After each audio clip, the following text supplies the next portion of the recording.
the Pirelli Top 10 Shootout. And Neil, I tell you what, have we seen some carnage today? The repair bill must be in the millions. It's been an extraordinary day of motorsport at Mount Panorama, and that's something that we say from time to time, but this is right up the top.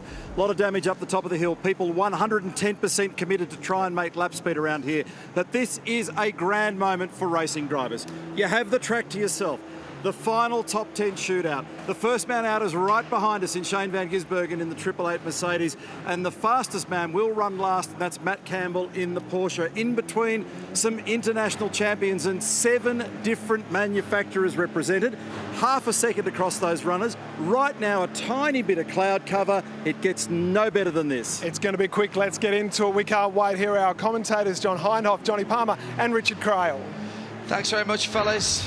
You've got a great view of what's going on down there. Let's just take you back a couple of hours to where we decided the top 10 shootout. It was a horrendous accident for Martin Kerkhofer. I've spoken to him since. He looks completely unfazed. The 62 Aston Martin in pieces on the top of the mountain.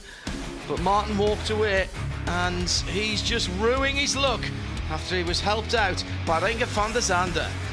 Yeah, it wasn't the only car to have some dramas in that session. We'll get to those in a minute. The sister car, Jake Dennis in the R Motorsport Aston Martin, brushed the fence but got away with one. This was enormous. The Trofeo Motorsport Lamborghini, Dean Canto behind the wheel, launched skywards and reverse parallel parked very nicely up on the wall there. Still awaiting confirmation. Dean was okay, by the way, of that car's condition and whether it can actually take the start tomorrow. In the end, though, this guy, Matt Campbell, behind the wheel of car 911, was the fastest, and as a result, he gets to go last in the Pirelli Shootout here at Mount Panorama. So here's how they qualified into the Pirelli Top 10 Shootout with Matty Campbell, one of the winning drivers from last year, with the top time. That means he goes last. And when the red flag came out, Shane van Gisbergen, very, very close, on the bubble in 10th, with a good lap going on as well from Dries Vanthoor further down the field. He might have just squeezed in, and you give this man a chance, Richard Crail, then you might regret that if you're one of his competitors later on. Yeah, just worked his way into the top 10 shootout right at the very end and bumped Bentley out. They've been in the shootout more often than not, the British team, so it's strange to not see the big brutes from the UK in here. So we're looking forward to seeing what Shane can do. He's been on pole position for this race before. He holds the Bathurst 12-hour qualifying record. He's got a super cheap auto Bathurst 1000 pole in 2014 to his credit as well. He knows how to get the most out of Mount Panorama when he's got it to himself. And don't forget, we were talking about laps on the tyres, 3 or 4 laps on the tyres before they reach their optimum in that first qualifying session. They don't have that right now running for them. And we are rolling 1 out lap, and then the lap that will decide your position on the grid for the 2020 Liquid Moly Bathurst 12 hours. So the venue for such an occasion is an appropriate one, 6.213 kilometres, Mount Panorama, Bathurst. It's an awesome racetrack. We know it, we love it, it's part of the Aussie culture. And when you've got it to yourself, it's just that little bit more special. Nailing the braking into turn 1 will be difficult. You can go very deep with a headwind going into there, but when you get to the top of Mount Panorama, the wind's blowing from the alternate direction. It may affect the handling balance of your race car, because that's been a theme of the day as the cars have gone up through this part of the world at Reed Park to Solomon, the Metal Grate, that infamous, amazing corner, and then to McPhillamy and Skyline, where all the drama has been today. Commitment across the top required in every lap at Mount Panorama, in a shootout more so. Nailing all of this is critical, and the elbow becomes absolutely critical as well, because top line speed, you want to maximise your straight line performance on the run. Down the hill, 1.8 kilometres to the kink, the fastest corner in the sport. Brake well for the chase, finish it up, get the lap done. A good lap time should be somewhere in the low 203s. If it does, that'll put you on pole for the Liquid Moly Bathurst 12 hour. The first guy out around Mount Panorama Circuit is none other than Shane van Gisbergen, the 2016 Alan Simonson Trophy winner. He also went on to win the Great Race that year too. He's going to try and get a second pole position, but it's going to take a little bit of work, because until about 10 minutes ago, the Mercedes was still in pieces. A complete floor change has now been completed, and now Shane out, just he, the mountain, and a Mercedes. and the stopwatch. The most difficult competitor of all is time. And Fast February starts right now.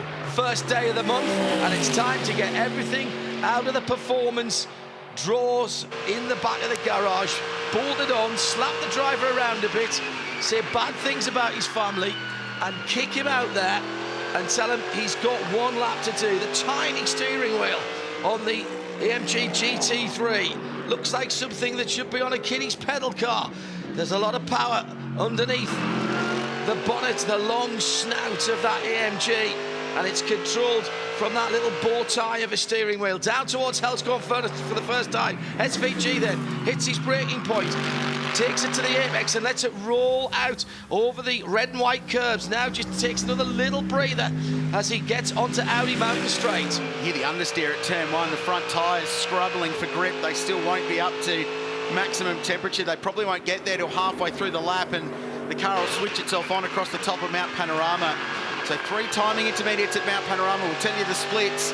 There's one on the run up to Reed Park, the other on the exit of the elbow. That's our judge. That's the benchmark to see who is where. Shane right now, though, is the pioneer. Through the Audi cutting and Johnny Palmer, this is the danger area. The action has been from this part of the circuit up towards Skyline. And this is basically, he's the pace setter. He's the pathfinder right now.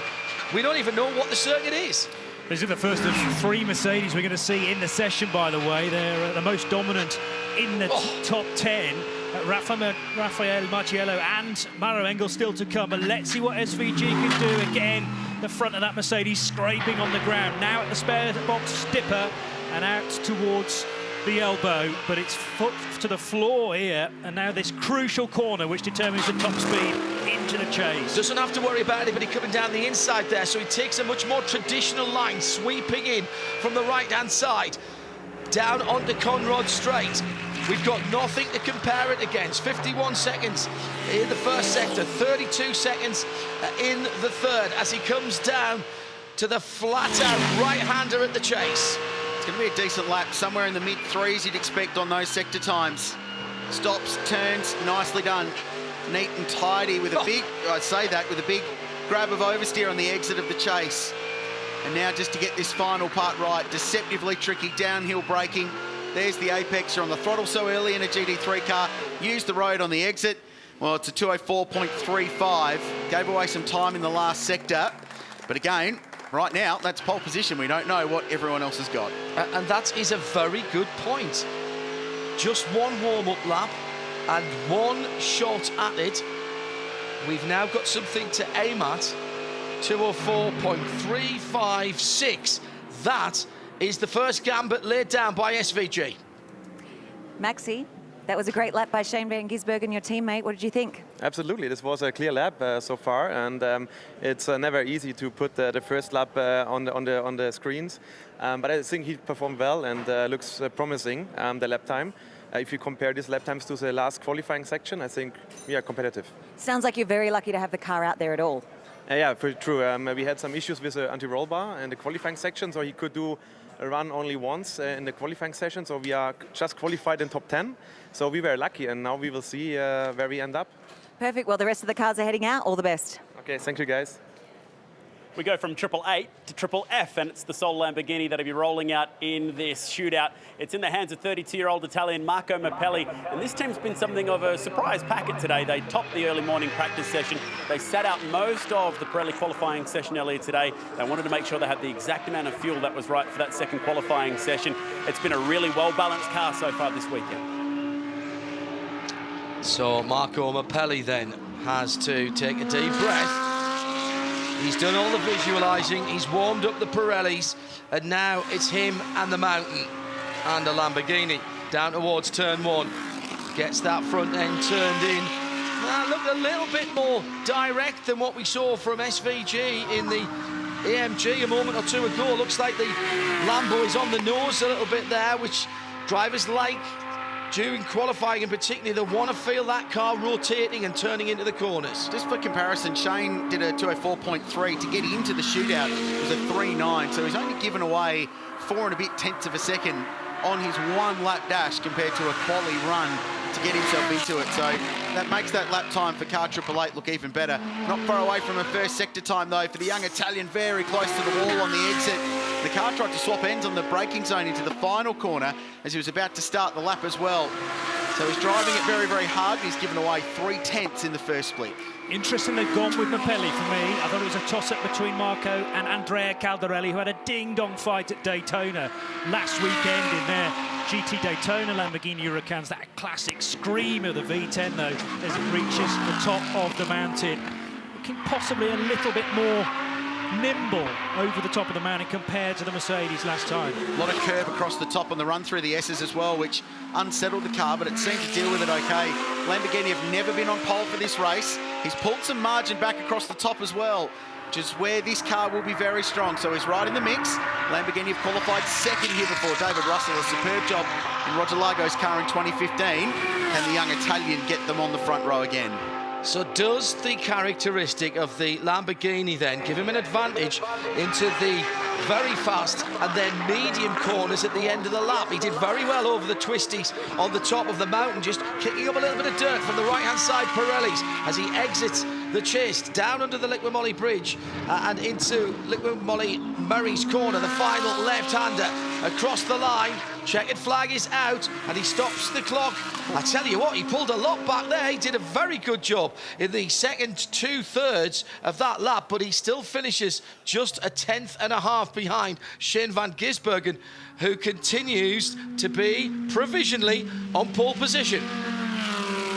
Andrea Caldarelli, team owner and driver. Nerve-wracking watching that lap? Yeah, really lot of pressure for Marco. You know, it was on all the camera, but he know what to do. We were a little bit slow in the first sector, but then we were quite good, sector 2 and sector 3. But the race is long, so we'll see tomorrow.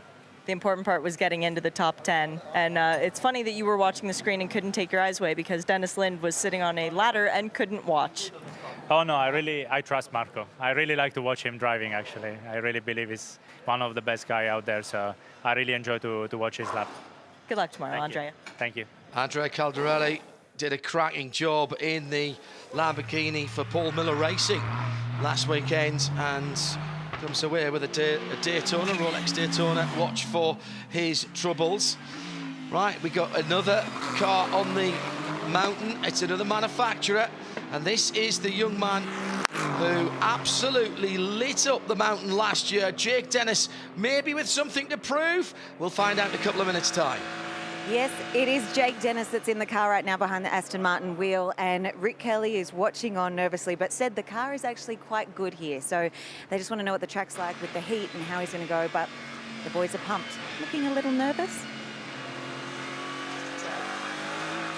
Just a tad. Rick's been in this situation many a time in his career, so he probably won't mind spectating, I would have thought. Let someone else do all the hard work. Just on those track conditions that Charlie touched on. Ambient currently the highest it's been all day, 38.8 degrees at the moment. The track temperature's dropped though. A little bit of cloud cover just before the start of the session means it's 45.7 degree track temperatures, thanks to Pirelli for the numbers. So it's very, very hot track, a little bit better than it was earlier today though.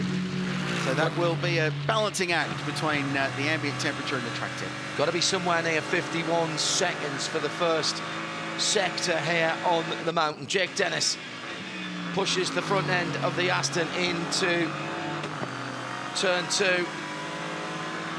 And heading up now towards the Audi cutting. This is where the world closes in around you.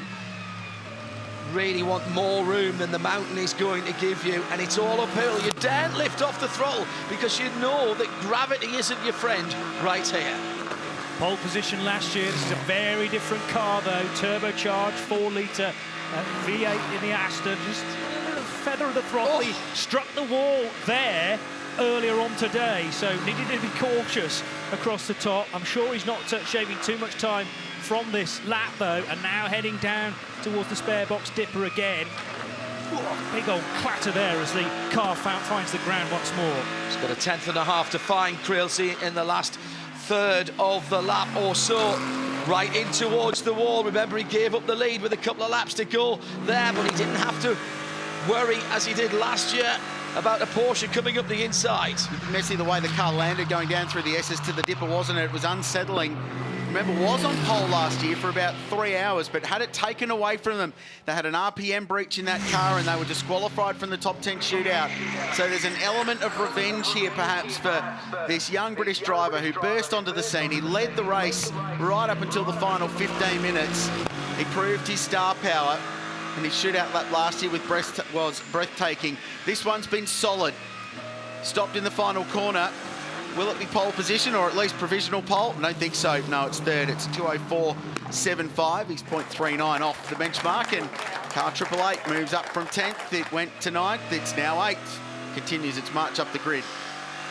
Yeah, could be no worse than 8th is what Crailsey is saying at the moment. So Shane van Gisbergen, having taken his chance, got in right at the very end of the qualifying session, and the red flag came with a couple of minutes to go when Dries Vanthoor was on a quick lap. And you don't have to give Shane van Gisbergen any second chances. He'll say thank you very much and he'll make you pay. Scott Dixon, you came here as a kid to check out the 1000. You must have seen a shootout then. What's it like to be sitting here in the bunker watching it all unfold in front of you? I think Rick and I were just talking about how it's a lot more comfortable sitting here and watching it. But no, we're nervous. We're nervous for Jake. You know, it was definitely tough conditions. This afternoon we saw a lot of crashes, and we just want to get to the start of the race. You know, obviously it's a long race, and you know we're going to be in the top 10 here, and hopefully we can have a clean one tomorrow and try and fight towards the end. But Jake's done an amazing job, man. He's a huge talent, and he's been impressive to learn off for sure. Yeah, he's pretty committed. We saw him whip through Silman Park on the curbs, and also maybe just a little wiggle down through Skyline. Yeah, it did, you know, and that's one of the tricky parts with this car. You know, as soon as you kind of load the car and then also add some brake, it gets very loose. So, you know, he's done an amazing job, and, you know, we're starting the race. That's the main thing. Thanks, Scott. Cheers, Phil. All of Nissan and KCMG's hopes right now are out on the racetrack in the hands of JP de Oliveira, the Brazilian driver who was the Formula Nippon champion in 2010, given qualifying duties in his first ever trip to the mountain. Why are they the only hope? Because the sister car, the Chiyo-san car, the Sugio Matsuda and Josh Burden car, still sitting in the garage, will not take any more laps this weekend after a crash in yesterday's first practice session. So let's see what JP can do. Thanks, Shay. And this team were in the top 10 shootout last year. It was Alex Imperatori doing the business, qualified 9th 12 months ago with a pretty solid lap. Nissan have been 3rd on the mountain before in qualifying. That was the year they won the race in 2015 when the aforementioned Chiyo-san blazed towards the front of the field at the very end. So yet to qualify on pole in the GT era of the Liqui Moly Bathurst 12 hour. Interesting looking at the splits of the cars that have gone, Crailsey. Shane van Gisbergen was quickest in the first sector, but then it was Mapelli in the second too. But the almost 4/10 advantage that Shane had over Mapelli is what puts him on top of the pile at the moment. It was a very good first sector from Shane, but that is the strength of the AMG, that bottom end grunt from the more than 6-litre thundering AMG V8 that's mounted out in front of that long bonnet. But the Nissan's strong across the top as well, and it's strong going up the hill because he's 4/10 of a second faster than Shane van Gisbergen. Brilliant first sector for JP de Oliveira. If he can complete the lap, it's in the 3s. What a very good first sector. The earlier sessions in the week, though, did seem to favour JP. He's been really strong in that Nissan, and I think it's got a good engine for pulling you up Mountain Straight. That turbocharged 3.8 V6. I love the fact that we've got all these different configurations, all fighting for the same goal. And out to the elbow he goes. This is all about how well your car travels through the air down Conrod Straight. And that is a big bluff front end.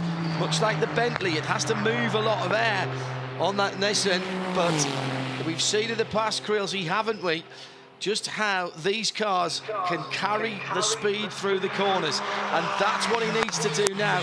Nail the braking point, nail the turning point at the end of the chase, over that tricky transition where the crown of the road wants to flick you off to one side or the other. So down the hill, this has been a great lap. He was 3/10 up at the middle split, lost a little bit across the top, but didn't give away much time to those that have run before. It's in the 3s, and it's just in the 3s. It's a 3.94, but it's good enough to be quick enough by 0.4 of a second. It's a big margin, first to second now, with Van Gisbergen finally topped. Great lap, JP. Nissan on top, 4 cars have run so far. That was fantastic, Alex. You must be so proud of your teammate JP out there, topping the board. Yeah, he did a great job. They have a solid car, and now he's done the job. So the moment we're in P1, let's see, there's still a lot of strong cars coming up. Nothing's done yet. Absolutely, but it's always good to see purple. You came 7th last year yourself, so let's do 6 better. Yeah, exactly. That's the target. I mean, tomorrow is when it really counts. I think we're prepared for tomorrow, and let's keep our finger crossed. All the best. Thank you. Next up, and about to attempt a lap here at the mountain, it's time for Audi to take centre stage, and it's going to be Kelvin van der Linde at the wheel, the South African hotshot. Having a chat to the boys behind me, I asked, is being told to go flat out? The answer is definitely a yes from Troy Russell, who says everyone wants to win the shootout. The point I want to make here is everyone talks about how young Matt Campbell is, 24 years of age. Kelvin van der Linde is younger, he's 23. Very interesting again, looking at the split times for JP. Eclipsed Shane van Gisbergen in the first sector by about 4/10. Wasn't quite as quick as either of the other two cars who'd been at the sharp end in sector 2, but then did a cracking third sector at 41.1 to make sure he was 4/10 ahead. Here's Kelvin van der Linde then in the 222. Got to get a good run out of Maguire's Liquid Molly, excuse me, Murray's. And he lost the back end and held corner. Now, how much time's that going to cost him? That's got to be a 10th or 2 right there, Creelsy. Yeah, it'll cost him momentum going up the hill for this South African champion who started in one make racing and has turned into one of Audi's very best factory GT pilots and floats around the world racing GT3 cars for the brand. Traditionally, the Audi makes all its time across the top, so don't expect an overly special first sector. If it makes up time, it'll be in the middle, very wide on the exit of Visit New South Wales Griffin's Bend and up to the Audi Sport Cutting. This should be home territory for the R8 LMS. Audi have been on pole here 3 times. It's equal to the record held by Mercedes-AMG and Mitsubishi back in the production car days. Can they break the stranglehold and get a 4th? Not on this lap. He's done 6/10, dropped 6/10 in the first sector. The dangerous thing now is that the car's just not looked happy in the hands of Chris Mees and Fred Verviche. They've had moments in individual cars at McPhillamy. Have they reined things back a touch just to be within or more within the envelope during this session? Get it home, get a time, and hope you may be on the front 3 rows. This Audi, not ideal in terms of setup. Now heading out off the Forest Elbow then. Check out the time he's pulled back. He's only 0.02 back. He's found almost 6/10 of a second across the top of Mount Panorama. A mighty middle sector for Kelvin van der Linde. And that's 7/10 faster in the centre section than JP Oliveira, whose time he is chasing. He's got to do somewhere in the region of 41 seconds in the third sector, and I'm not sure that the Audi has got that performance in it. I'll stand to be corrected. He's only got 1 more corner to go through the final left-hander. 23 corners complete in the dash to the line. Does he go to the top? He does not, and he loses 3/10 again in that final sector. So ruling the roost at the top of the mountain is Audi, but can't pull up Mountain Straight and get the run down Corner Road. It was that moment at turn 1 that you picked out when he turned the car in, it understeered and then had a twitch on the rear end, and it cost him all the momentum in the world going up the hill. Marcus Winkelhock, it was hard for every one of the Audi Sport crew members to watch that lap because Kelvin was pushing so hard. You guys were all getting a bit nervous watching him. Absolutely, especially after all the accidents we have seen before. And I spoke with him before and he said, I go for it. He said, I want to be on pole. But I think we can be happy in the moment. P2 currently, I think is until now a really good result. And at the end, we made it in the top 10, which was important for us. And it's a very long race. So tomorrow is the day to perform. Good luck. Thank you. Lawrence Van Hoppe is the one that is lucky enough to get behind the GT3 Porsche. It looked very good going out there just onto the mountain now. You know, with the Earl Bounder sitting back and Craig Lowndes, who is a lot of people's king of the mountain, has to sit back and watch this one. So let's enjoy. Lawrence Vanthoor is the qualifying expert in the Vanthoor Brotherhood. took every single qualifying session in last year's IMSA Championship, which he and Earl Bamber won. It was a deliberate tactic, and it paid off for them. I mean, the championship win for them as drivers and Porsche as the manufacturers. They've continued with that in the States this year, even in the longer 24-hour race that we had last weekend at Daytona International Speedway. So Larry is out there. He likes the car, very edgy. We've seen the Porsches looking pretty good, to be honest, over the last couple of days. So this one, Krilsey, I'm not sure what we're going to see here, if I'm honest, and how much Larry can wring out of this car. I'd suggest it'll be a lot. Former pole sitter at this venue, was one of the first drivers into the 202s at Mount Panorama before the track surface was relaid in 2016. Great pole lap of 202.5 in 2015 when he was a factory Audi driver. Now he's performing the same role for Porsche and doing it well. And here's a stat. Porsche have never been on pole here. They broke through for a maiden victory last year, yet to be on P1, yet to qualify in the front row for this race. So this is a big lap for Laurens Vanthoor. Car was so skittish there. You heard the engine notes on the flat six rise as it crested the top of the hill on Audi Mountain Straight, now in towards the cutting. Yep, so first of a couple of Porsches in the shootout. You've got to think Matty Campbell for Absolute Racing will be the final driver out. But let's concentrate on this, the sixth car in the session. Looks pretty stable at the moment. Certainly got a good exit out of Hell Corner, and the haul up the hill was pretty fine.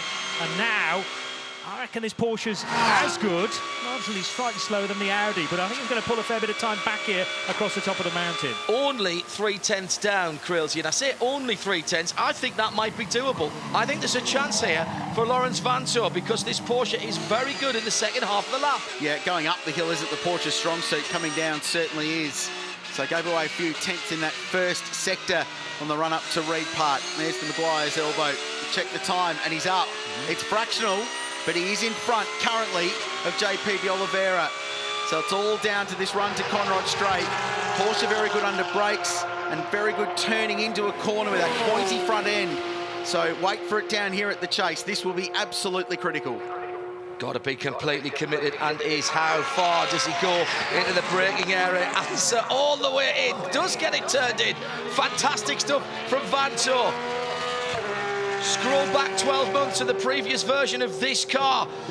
Was given a farewell checkered flag and a win here on the mountain. Will it be the first pole position ever for Porsche? Comes across the line, and he goes to second by the smallest of margins, half a tenth. But he's on the front row provisionally as it stands now, and still at the moment Porsche are not in a pole position spot, but they do have another bullet in the gun. Just didn't quite have the firepower coming down the hill of the Nissan GT-R. He gave away half a tenth in that final sector. The final margin, 0.042 of a second, first to second. Well, the Aussies are so used to seeing these shootouts, so to see a European driver, Craig, get in there and rag it like that, that's pretty impressive. Well, it is. I think that's it's part of the whole entertainment of what obviously the Bathurst is all about, to have the track to yourself for one lap and to see what, we call him Larry. What Larry's been able to do has been sensational. One of your drivers last year, Matt Campbell, still to come, but that's going to be roughly towards the front still. Yeah, I mean, it's awesome to see for us. It's great to be back in the top 10 shootout. That's what all the teams aim for. And, Laurens does always normally the qualies for us in America, so we thought, why not throw him in a shootout? And did a big lap there, but, it's great for the team. It's great to be back here and have Craig with us. So now we're going to try survive 12 hours tomorrow. Yeah, big day tomorrow. Well done. Cheers. Twice, Raffaele Marciello has raced at Mount Panorama. Twice, he's finished on the podium. A second and a third. He's still looking for that first win. And every time we see him behind the wheel of a Mercedes, there are purple sector times next to his name, meaning he's the fastest guy across the mountain. Except for in qualifying, he doesn't yet have that top shootout honor. Can he go get it? Well, he's out on track right now, and he's willing to prove to us that he can. Well, we've seen, haven't we, that the first sector is the strong point for the AMG. Vanthoor, by the way, that number one car, in the second without taking a fastest sector. He was so close all the way through. Here comes Raffaele Marciello. Got to get the braking right for turn one. Gets it a little bit squirrely, but the big AMG GT3 does turn in. And now, just stretch that elastic band of torque. might not have won the shootout on track last year, but did actually start from pole position because the Jake Dennis Aston Martin was disqualified. So car 999, Group M Racing, were elevated to the top spot and won the Alan Simonson Pole Award. But I can guarantee you that this feisty young Italian driver will very much want to do the time that gets you pole rather than have it handed to you later on by the stewards. The first sector will be telling to see if he's on track to do that. The margins at the moment, absolutely tiny, 0.04 first to second. What's the first split like for Rafa? Well, it's 3/10 down, but we've already seen so far today, first sector certainly isn't the be-all and end-all of a potential pole lap here at Bathurst. Through the metal grate he goes now towards the Pertec part of the track, the Pertec skyline, and then the earth just drops beneath you. Got great grunt from that 6.2 V8 though. And bear in mind, these Mercedes, all in the shootout, are the 2020 spec car as well. First time we've ever seen brand new GT3 cars run at the Bathurst 12 Hour. And the run downhill from Shane van Gisbergen earlier on was impressive. He's up through the second sector. It might only be 0.05 of a second, but that's all it takes. He's got to do something in the region of 41.1 seconds in this final sector to challenge the provisional pole. That's 203.9403, and I'm going to 4 decimal places there because it could be crucial now.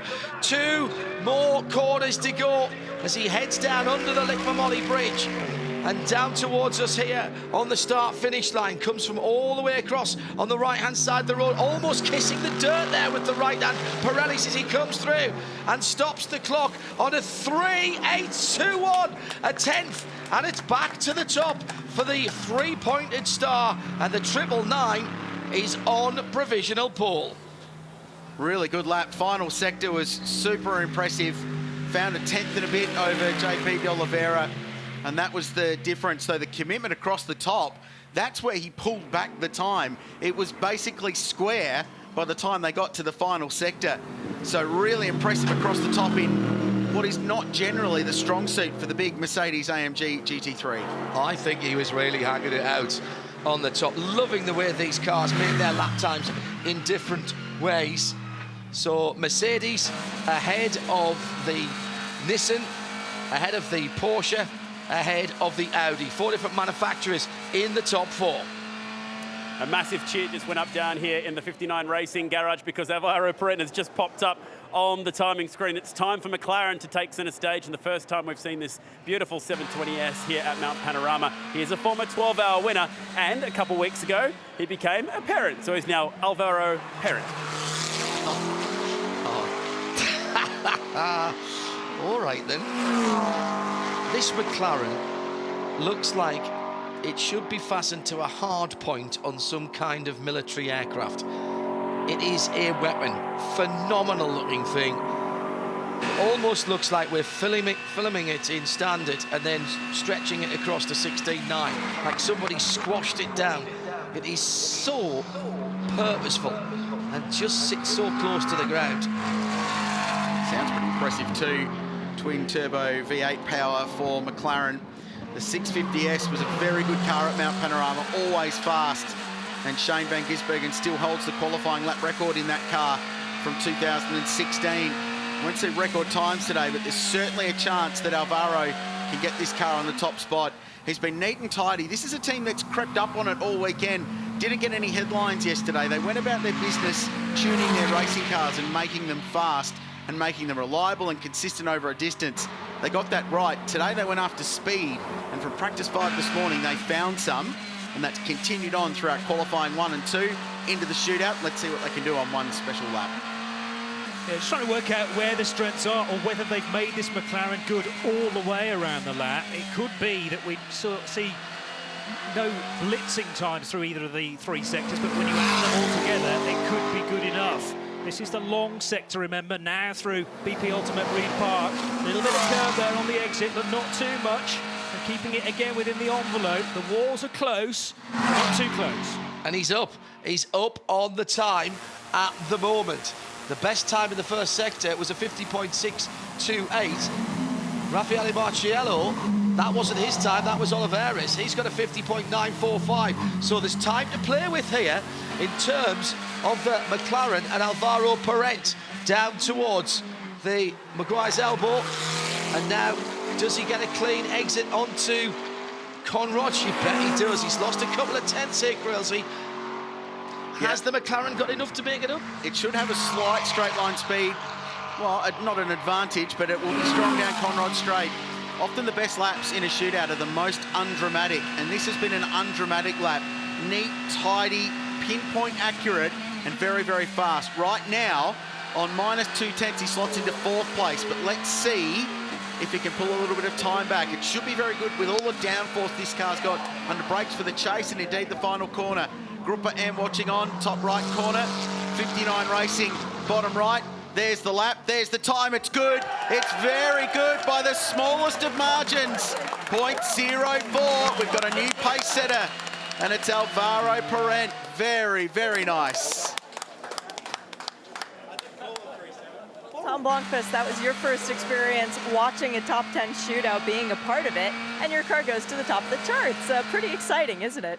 Yeah, I'm actually glad I'm not doing it now because mate, he's been really on it, I must admit. I mean, yeah, we couldn't trust anyone else to get the job done, but he's, you know, I mean, it's not over yet. You know, there's still a couple of really quick cars to come, but I mean, yeah, you know, we're really happy with that. We made so much progress over the weekend. I mean, all these boys here, you know, it's all been put together, you know, quite late to get us out here on the grid, and you know, the car's been working really well, and you know, Ben, Alvaro, and myself, you know, we're just, you know, we're having a great time, but you know, we're looking competitive as well. So yeah, I mean, it's one of those races that I've really wanted to do for some time. Yeah, so it's one of those bucket list events that I've been able to tick off. So you know, fingers crossed that we can, you know, see where we end up now. But you know, most importantly, tomorrow's when it counts. So we'll see. Let's hope it sticks. Of course you'd put Maro Engel behind the wheel for the 77 in the Mercedes. Maro has so much experience here at the mountain, but he also has a bit of bad luck in the past. So he's really hoping to change that this year. They had a right suspension failure only a day ago, but the boys are saying that the car feels great. And they actually hope for rain tomorrow because it keeps it interesting. So let's see how they qualify. 2 points from that Alvaro Parente lap there, gentlemen. 266 kph is the fastest speed and was 4k quicker than Marciello in second position. Second quickest, interesting, was the Aston Martin of Jake Dennis. And a quick calculation on the back of a piece of paper, there is a 202.8 or 9 out there if you add the best 3 sectors together. Now, that doesn't always happen, of course, because all of these cars have different strengths and weaknesses. Be a very good lap in these conditions to do it. 2.8, I tell you, but maybe Maro Engel can do it. This is a guy that's been on pole here before. He won the inaugural Alan Simonson pole trophy in 2014 as an Erebus driver. He started second last year driving for AMG Mercedes. He did a 203.5361 to get into the shootout in very difficult conditions early on today. It was a very, very good lap. This is a guy with a lot of Bathurst experience. He's been here in GT3 cars and in supercars. He knows the place well. He's the perfect one to put in the car. It's a pretty rugged little moment up there at Reed Park, but the first sector is pretty good. Only about a 10th down, and that's impressive considering the Mercedes has been pretty good up the hill. It's all about now whether it can maintain the pace over the top. And heading for the dipper, we're not quite getting the scraping that we were getting from SVG's car earlier on. You can tell that from on board, so maybe slightly higher ride height or suspension settings. And the power put in nice and early as it heads through Maguire's elbow. And he's still up. Yes. By 4/1000ths of a second. We're not used to seeing 4 places after the decimal point. This could be that close. We've been seeing it all weekend, and still cars to come in the Pirelli Top 10 shootout. Down to the chase for Maro Engel. Gets it turned in nicely. Neat and tidy is normally quick, Crailsey, and he's in with a shout here. He's in with a very good shout indeed. This effort emerging of 2 great teams in Craft Bamboo and Black Falcon, and 3 very good drivers, but it's the German Maro Engel who's done the job so far. What's the final result? It's only 5th, 204.07. Gave away some time in the final sector. It's only 3/10 away from pole position. What it does, though, is lock the McLaren onto the front row of the grid. So now cannot be worse than second, thanks to that mighty effort for Alvaro Parente. So 59 Racing, Tom Blomqvist and Ben Barnicoat, the other drivers, locked into a front row spot. Well, Luca watching on nervously with the team. It was looking pretty good to 2 sectors, but unfortunately couldn't quite piece that last sector. Did you notice anything in that final sector? No, because I just saw the onboard basically, so I just saw his steering wheel. He had a tiny little bit of oversteer, but yeah, other than that, the car was great. Yeah, it was like on rails over the mountain, so yeah, we feel really comfortable and really comfy for the race. Maro, he's an amazing driver around here, lots of experience. Any plan as to who might be starting the car tomorrow yet? I think that is the plan, to have me as a starter, and then Jelmer jumps in next, and then we see. Yeah, it's going to be a long day either way. Good luck. Thanks. 364 days ago, a legend was born, and a young man became a driver that everyone looked up to. That man was Matt Campbell when he made a pass over the top of the mountain that then went on to secure him an overall victory here. Well, now he has an opportunity to etch his name on a different trophy, the Alan Simonson Trophy, for a pole position, potentially the first pole position here at Bathurst for Porsche. He does have to take down the might of that McLaren, but right now there's one car on track, one man, and it's the one that we've all been talking about for the last year. An extraordinary variety of cars already at the sharp end of this Pirelli Top 10 shootout. Alvaro Parente for McLaren leads the 999 Mercedes-AMG GT3 of Raffaele Marciello from JP de Oliveira in the Nissan number 18 from Lawrence Vanthoor in the number 1 defending Earl Bamber Motorsport Porsche. That's your top 4, and they're separated by 0.2 of a second.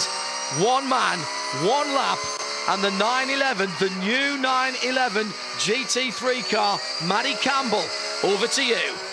Right, here we go. 2:03.43 was the lap he produced in qualifying to get into the shootout. Was 0.2 faster than anyone went in that session. It was a very, very nice lap time. And this car's looked very consistent all weekend. It does what Porsches do very well here, which is just generally be good everywhere. They don't have one area where they excel. And traditionally at this place, the Porsches just string together 3 sectors. We saw it with Lawrence Vanthoor early on in car number 1. I reckon if he can match Alvaro Parente in the first sector, he's then got to pull something out in the 3rd sector, because I do think they're fairly similar in the middle, JP. Yeah, and another good measuring stick is Lawrence. Matched it. He's gone 0.3 quicker. This is a real potential pull for Porsche, which we've not seen here before. That's an extraordinary run. Now he's got to keep that gap, because we know how fast the Parente McLaren was in the 3rd sector running back to the flag. Crucially, he's 0.4 of a second quicker than Vanthoor in the same machinery. Surely he's got this already, but they've got a few more Ks to go yet, and heading down the hill into the dipper. What's the exit like? Nice and close to the wall, as he was for that overtake a year ago. He's 0.7 of a second up. Give him the trophy now. He's in a different ballpark, Matt Campbell. It's a completely different race. He's 0.7 of a second faster than one of the best fields we've seen here. The conditions might not be the fastest they've been, but this is one unbelievable lap so far. Just a few corners to go to lock Porsche into their first pole position. Tick the box for the chase. That's done. Nice work. One more turn. One more corner for Porsche to get their first pole position at Mount Panorama. The Alan Simonson Pole Award's going to Matt Campbell. The fairy tale continues for this young man at Mount Panorama to 2:03.5. It's the best lap. It's pole for Porsche. What a shootout for car 911. Best first sector, 50.5. Very competitive across the middle, 31.7 and 41.2. Lost half a second to the very quick McLaren coming down the hill, and that might mean something in race trim. The McLaren quick in time and in pace there, 4Ks quicker, and as we saw from Cheersan a few years ago, being able to get down the mountain quickly is a real advantage in race conditions. But take nothing away from absolute racing from Matty Campbell and from Porsche. They're on pole position for the Liquid Moly Bathurst 12 Hours 2020.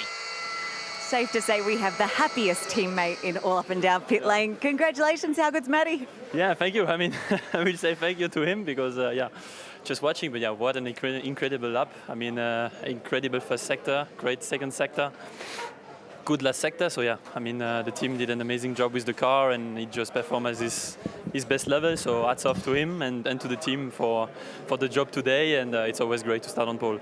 And the first one for Porsche, so wonderful. Yeah, it's great. It's the first race of the car here, so to start on pole and to show the potential of the world of this new car is great. Justifiably, you're so happy. Go and enjoy. Thank you.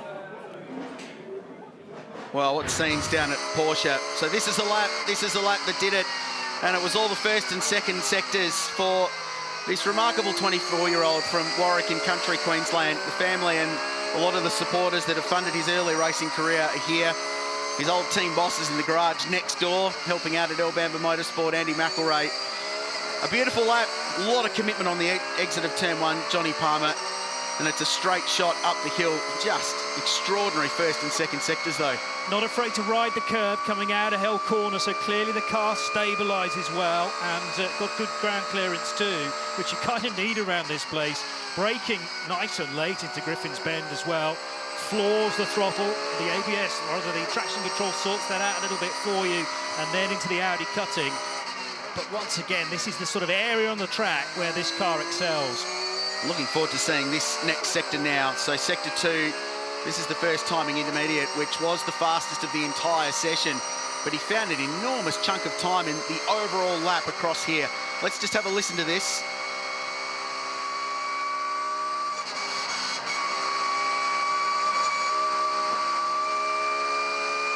Oh man, just the slightest of lift at McPhillamy and then hard back on the throttle for a 220 km/h corner.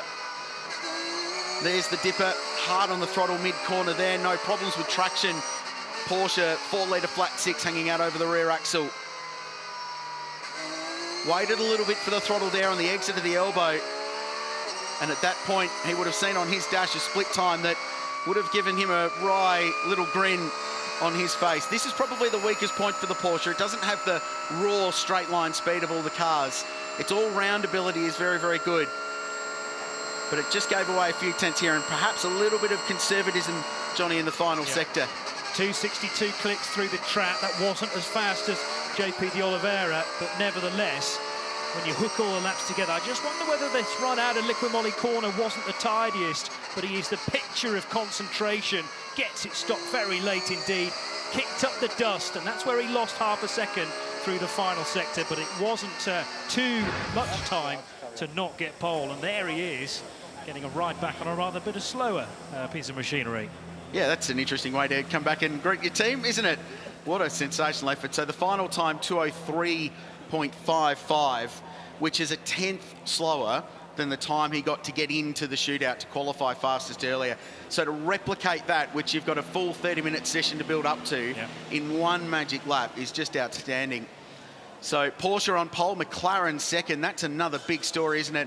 Huge lap from Alvaro Parente. Yeah, and that is testament, I think, to how well the McLaren travels through the air. But look at the grin. Not quite as wide as it was last year when he took race victory, but that's part of the job done. And as you say, if we're going to carry on the statistic of a winner from any of the top 7 positions, well, he's in a prime one for tomorrow morning at 5:45 a.m. Yeah, the race has been won from pole on 5 occasions, so it is a pretty handy spot, and the Alan Simonson Pole Award will go the way of Absolute Racing. We should mention it's the first time we've seen that team here as well. Chad, you've got the pole man.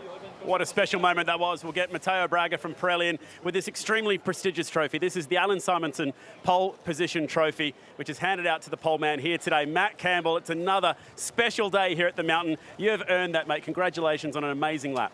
Yeah, thank you very much. I mean, put everything online.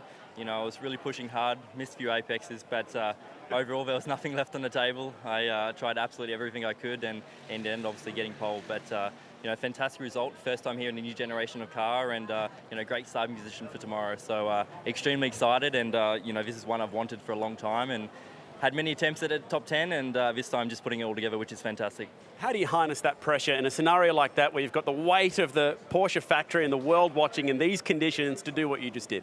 I mean, luckily, you know, we did a similar lap time in qualifying this afternoon, and you know, I really knew what I needed to do going into this session. But in saying that, you know, the conditions were changing in the top 10, and you know, it was a little bit of an unknown. And obviously watching everyone else, you know, you're getting more and more nervous as time goes on. But in the end, obviously we got the job done, and you know, perfect starting position in the dark tomorrow. Patrick, you've been part of the Porsche family for a very long time. How is Matt fitting in as a Porsche factory driver? Clearly getting the results. I mean, he fit perfectly, and to be honest, I mean, it's the first time for me here, so I discovered the track, and he's a man on this track. I mean, he's unbelievable. I can see the data, the videos, and believe me, this guy is flying here. So, really proud to be on his car, and yeah, I will try to get a good start tomorrow. Does that mean that you are the man starting? Yeah, they give me this honor, so it will be first start here. During the night and from pole, so I'm used to a big challenge, so it will be fun tomorrow. Well done, Patrick. Well done, Mathieu, and well done, Matt Campbell. You are the pole man. Congratulations. There's some happy Porsche drivers from Absolute Racing. What a terrific top 10 shootout that was, with thanks to Pirelli. Well, this was a super lap from JP de Oliveira, and they got a massive amount of ground gain, so they'll start from the second row of the grid. He held the top spot for a long time. Lawrence Vanthoor threw the lot at it too in the Maguires. Porsche cannot help but feel like this is definitely a contender tomorrow. They've built up to it all weekend. A really solid couple of practice sessions and a great qualifying performance from the Belgian, who knows how to do it. And then JP, as always, Raffaele turned it on. He just knows what to do around this place, and the Mercedes is a great car to have. I think it could be very, very strong across the 12 hours. 3 of them made it into the shootout. But what about the McLaren? We're talking about the svelte nature, how slippery that shape is for the 720S, and it really excelled down Conrod Straight, easily the fastest through the speed trap as they turn into the chase. And then Matt Campbell, we saw the lap on board. Magic first sector, pulled an enormous amount of time out of the middle.